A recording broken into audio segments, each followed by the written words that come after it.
And as southern Oklahoma continues to pick up the pieces, volunteers are coming together in Marietta to help those in need. News 12's Garrett Stringfellow has more about how they're helping and how you can help too.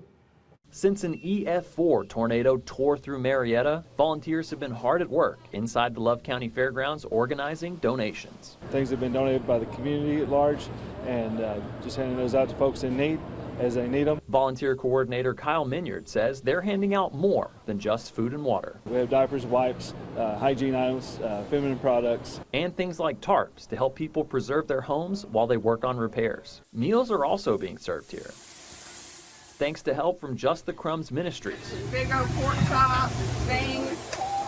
All the way from Mississippi. We've been serving about 300 people a meal. So we're feeding our volunteers, of course, and those that have been affected or live here in the county and need a meal, we will get them a meal. Minyard says that the donated resource center will be staffed with volunteers through next Thursday. Our need is starting to diminish. We're getting folks into recovery mode and let them help stand on their own 2 feet. There will be a long-term food pantry established somewhere in the county. That plan will come out later. While they're still accepting donations of any kind, they say their current focus is on monetary donations, which gives them more flexibility in how they can help. A lot of jobs were lost here in the county.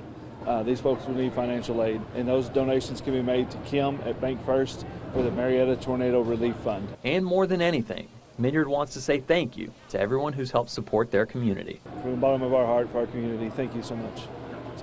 In Marietta, Garrett Stringfellow, News 12.